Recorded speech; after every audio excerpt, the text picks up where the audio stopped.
chers auditeurs et chères auditrices d'Espérance FM. Aujourd'hui, nous avons pour titre de la leçon de l'école du sabbat, la loi et la grâce, qui sera présentée avec moi par Pasteur Vallier et Pasteur Labonne. Pasteur Labonne va nous introduire par une simple prière. Prions. Notre Père, notre Dieu, nous voulons placer entre tes mains ce moment de partage autour de ta parole de vérité. Nous réclamons ta présence, ton Esprit Saint, et que seul ton nom soit glorifié au nom de Jésus-Christ. Amen. Amen. Cette leçon de l'école du sabbat, c'est sur la loi et la grâce. Généralement, dans un royaume, nous avons un roi et des sujets, et ces sujets et ce roi sont placés sur un domaine ou une étendue de terre.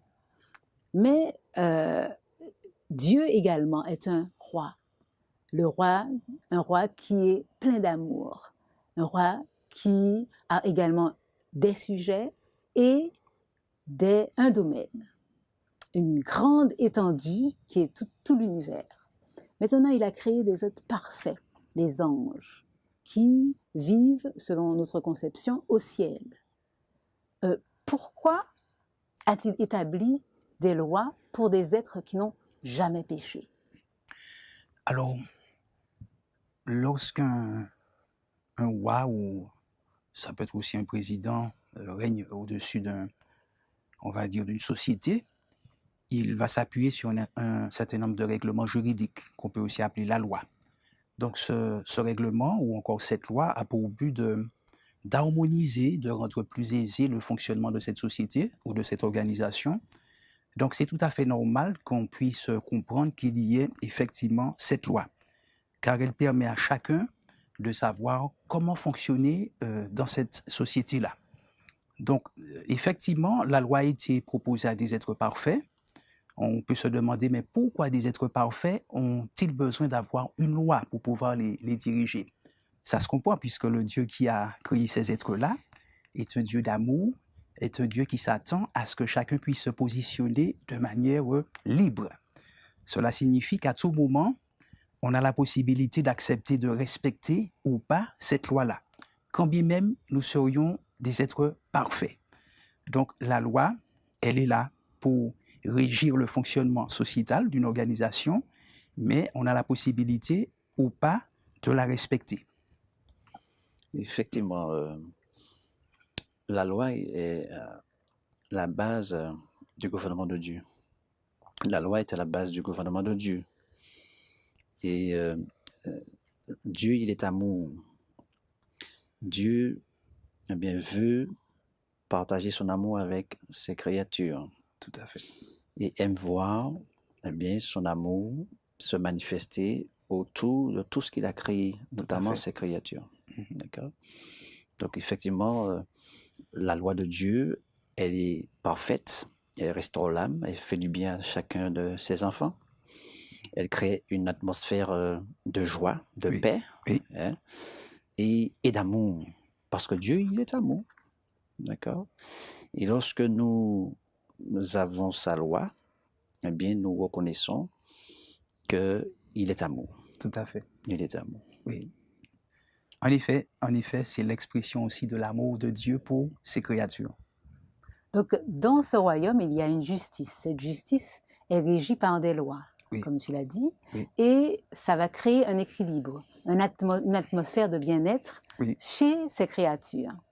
Maintenant, il y a eu un qui a décidé, qui a trouvé que ces lois, c'était trop dictatorial, ou ce bien-être était trop pour lui. Il a décidé qu'il voudrait fonder son propre royaume.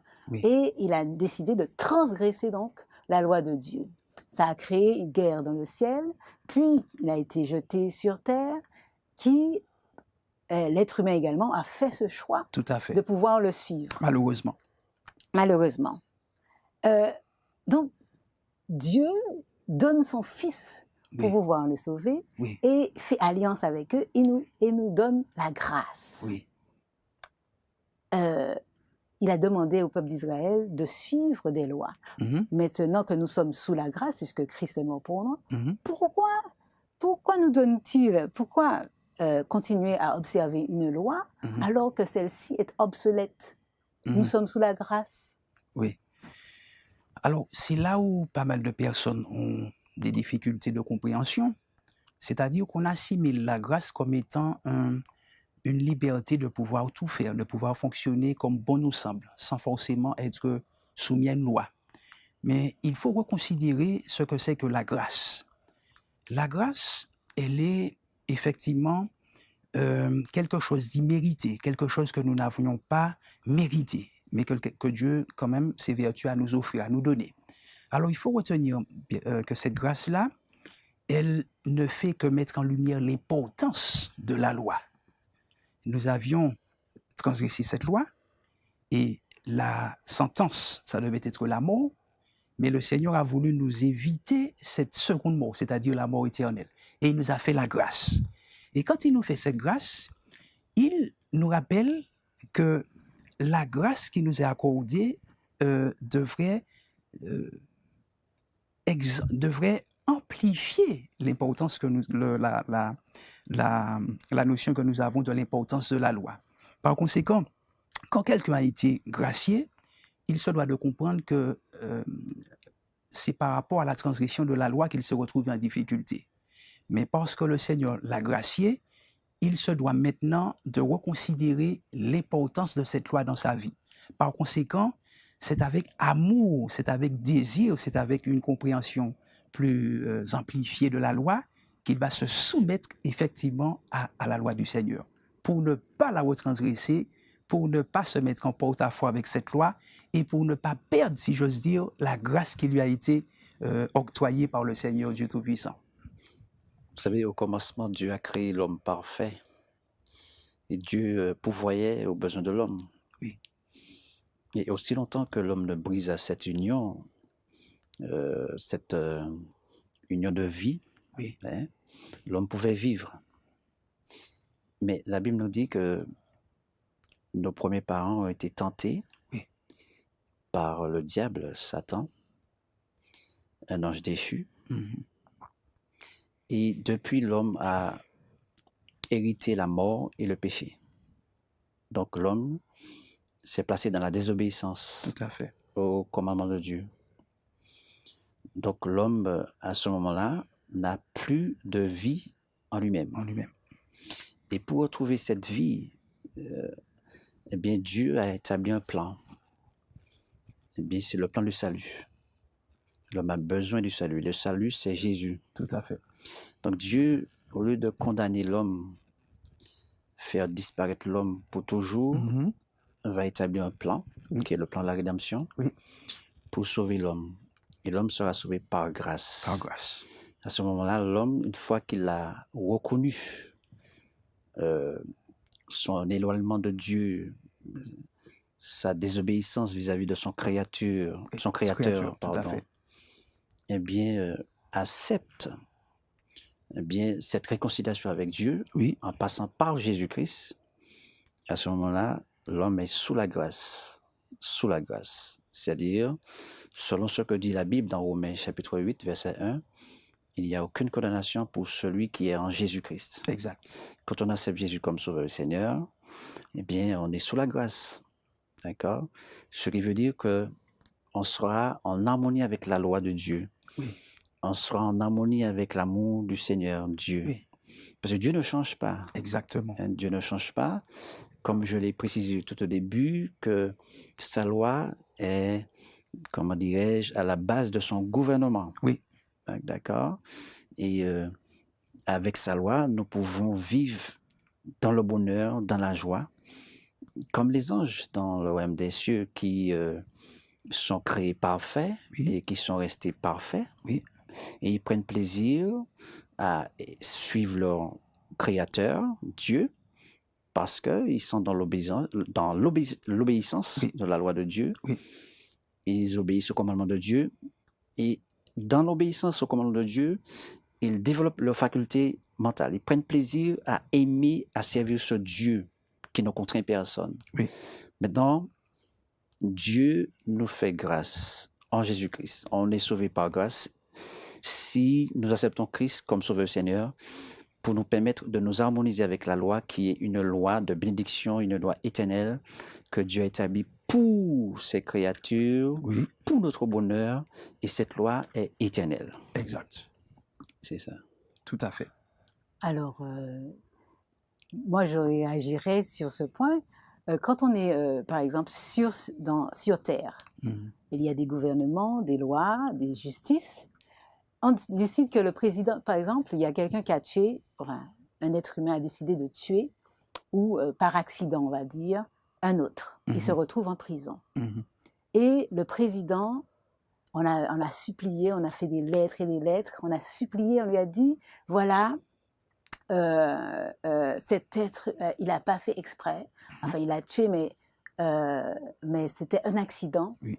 Est-ce que vous pourriez le gracier? Le président décide de le gracier. Lorsqu'il arrive, finalement, il est gracié, il est dehors. Il est content. Lorsqu'il arrive dehors, est-ce que pour autant, il devra transgresser la loi humaine? Bonne C'est-à-dire, tu ne tueras point, Est-ce qu'il devra? Non. Oui. Il devra, au contraire, continuer Oui. à suivre cette loi. Tout à fait. Donc, il ne pourra pas dire, ah oui, je suis sous la grâce, je peux recommencer à tuer. La première fois, c'était un accident, maintenant, je peux le faire. Parce que puisqu'on m'a gracié une première fois, Oui. on va certainement me gracier une deuxième fois. Oui. Donc, est-ce qu'on, comment on dirait, est-ce qu'on l'a fait le café du gouvernement? Bonne question. Et je dirais que si d'aventure cette personne se mettait à recommencer la même erreur, elle deviendrait un danger pour la société et ce serait inconcevable que l'on puisse permettre à cette personne de continuer à mal agir. Donc, ça tombe sous le sens. C'est vraiment tout à fait logique de comprendre que être sous la grâce n'est pas une liberté de pouvoir pécher encore et encore, transgresser encore et encore. Je prendrai un exemple bien simple. Vous avez peut-être brûlé un feu rouge, le gendarme qui était à l'angle vous a vu, il vous dit « Ah, vous avez brûlé le feu rouge, bon, je vous laisse passer, allez-y. » Est-ce que vous allez recommencer à brûler le feu rouge une fois de plus? Non. Vous savez pertinemment que la prochaine fois, si on vous reprend, il y a de fortes chances que la facture soit plus salée. Donc, c'est une notion qui se comprend par rapport à ce que nous vivons dans notre vie normale. Et ça tombe sous le sens que la grâce ne fait que nous aider à prendre conscience de l'importance de la loi, justement. Donc, malheureusement, comme je le disais précédemment, il y a beaucoup de personnes qui ne comprennent pas cela et qui estiment que « Ah, on est sous la grâce, donc la loi a été abolie, ça n'a plus lieu d'être respecté. » Ça n'a pas de sens. Bien au contraire. La grâce nous aide à pouvoir mieux prendre en compte la loi. Tout à fait. Oui. Tout à fait. Et maintenant que nous avons une loi, dans cette loi, il y a un commandement, un 4e commandement qui revient 2 fois, dans Deutéronome et aussi dans Exode. Alors, quel est ce lien entre le sabbat, le jour de repos que Dieu impose, et la grâce de Dieu? Quel lien y a-t-il entre ces 2 éléments, la grâce et le sabbat? Le sabbat nous rappelle, nous avons été créés par Dieu. Nous sommes ses prolongements, ses vis-à-vis. Dieu, il est à l'origine de notre existence. Au commencement, la Bible nous dit Dieu le Père, Dieu le Fils, d'accord? Dieu le Saint-Esprit était à l'origine pour nous créer. Et Dieu a donné le sabbat à l'humanité avant l'entrée du péché pour se rappeler qu'il est notre Créateur, que nous sommes ses créatures, pour nous permettre de tisser des liens d'amour avec lui, pour nous puissions développer notre union avec lui et l'aimer de tout notre cœur. Tout à fait. D'accord? Maintenant, la grâce étant arrivée par Jésus-Christ, Dieu ne change pas. La grâce nous montre que Dieu prend soin de ses enfants. Et nous avons toujours ce rendez-vous avec lui chaque 7e jour pour exprimer notre liberté. Vous savez, en un mot, on n'a pas suffisamment de temps, mais à cause du péché, nous sommes esclaves, d'accord? À cause du péché, nous sommes esclaves, nous sommes devenus des esclaves. Très bien. Alors, ce merveilleux jour de repos que le Seigneur nous confie, c'est un véritable cadeau. C'est l'un des plus beaux cadeaux que Dieu ait pensé à offrir à l'homme. Alors, cadeau dans le sens où l'homme est appelé à cesser toute activité pour pouvoir se poser, se reposer. Et ce repos a pour objectif de l'aider à se centraliser, à réfléchir davantage sur la relation qu'il entretient avec son Dieu, un Dieu qu'il a libéré de l'esclavage du péché et qu'il a libéré aussi de ses activités quotidiennes. Et ce sabbat a pour objectif de l'aider à se rappeler que ce Dieu qu'il a libéré, c'est son Créateur, et c'est un Dieu qui a pour objectif on va dire, de contribuer à son bien-être, à son épanouissement, à une libération totale de sa personne, à une connexion on va dire, plus profonde avec son Dieu créateur. Donc, ce sabbat, ce jour de repos, c'est un jour qui nous rappelle que nous servons un Dieu libérateur, un Dieu créateur, un Dieu qui est à l'origine de notre salut et un Dieu qui n'a pour objectif que notre bien-être et notre salut. Donc, lorsque Dieu a confié ce jour du sabbat, il ne l'a pas simplement confié à une personne, mais il dit à cette personne que je voudrais que tu puisses permettre à d'autres de profiter de ce jour de repos, jour qui nous rappelle que nous avons été sauvés, libérés par le Seigneur Dieu Tout-Puissant.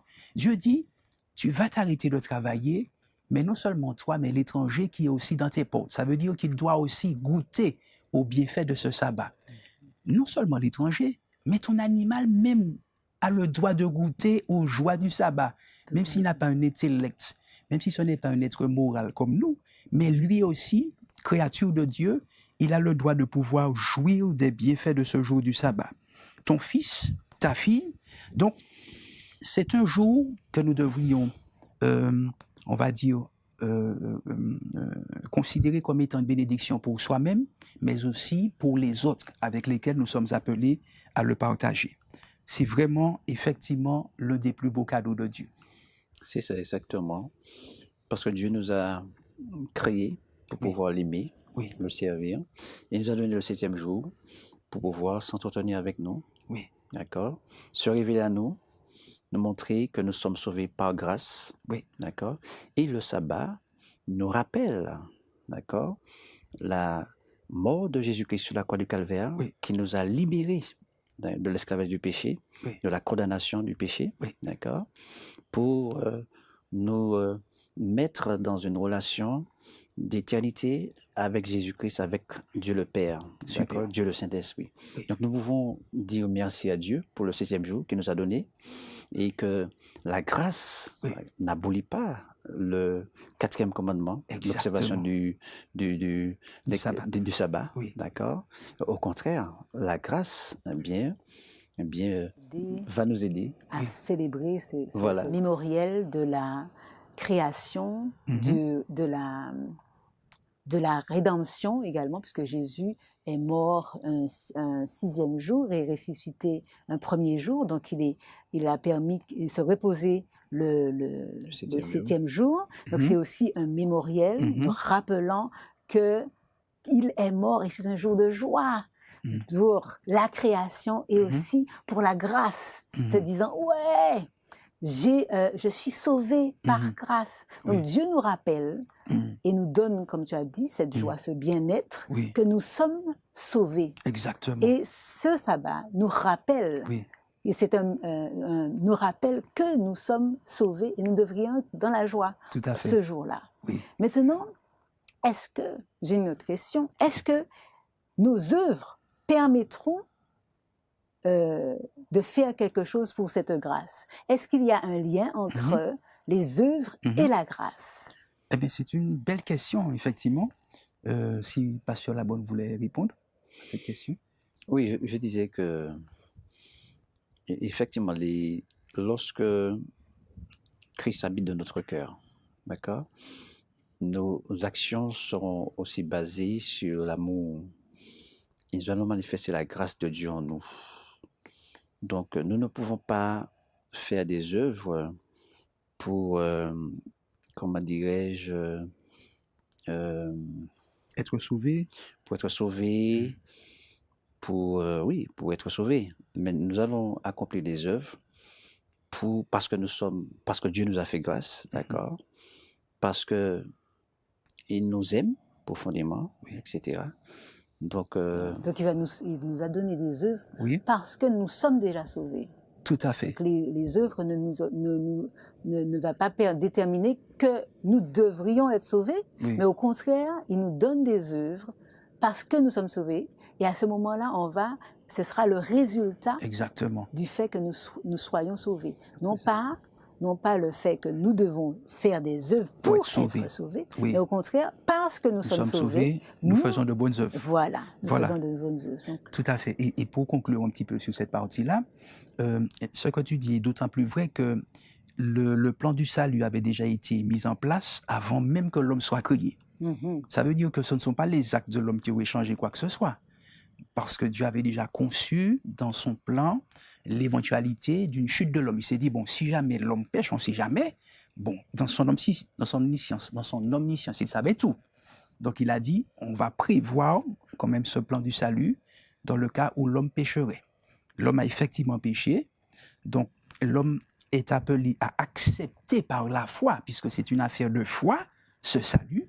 Et quand il a accepté, comme tu l'as dit, la résultante, c'est une vie transformée, une vie plus soumise à la loi de Dieu, une vie en harmonie avec la pensée divine. Donc les actes seront la résultante d'une vie transformée, d'une vie qui a reçu par la foi la grâce de Dieu. c'est ça, c'est ça. mais nous remercions les auditeurs et les auditrices d'avoir écouté notre leçon de l'école du sabbat avec Pasteur Labonne et Pasteur Vallier. Oui. Et nous allons terminer avec une prière avec Pasteur Vallier. Avec plaisir. Nous allons incliner la tête. Notre Dieu, notre Père, nous sommes si contents de ce que tu nous aies sauvés, Seigneur. C'est une grâce que tu nous fais malgré notre péché, de nous avoir délivrés du péché et de sa condamnation. Merci, mon Dieu, pour ce merveilleux plan du salut que tu as conçu pour le salut de chacun de nous qui sommes ici. Pour peu que nous acceptions ce salut, nous avons déjà, Seigneur, notre ticket pour l'éternité. Au nom de Jésus. Nous te remercions de sauver tous ceux et celles qui veulent bien accepter le salut que Jésus leur offre. Nous prions pour le salut de nos éditeurs, Seigneur, en Jésus. Nous t'avons prié au nom de Jésus-Christ. Amen. Amen. Amen. Merci, chers auditeurs et chères auditrices, d'avoir été attentifs à cette leçon de l'école du sabbat. Maintenant, nous allons rester aussi attentifs au reste du programme qui va suivre.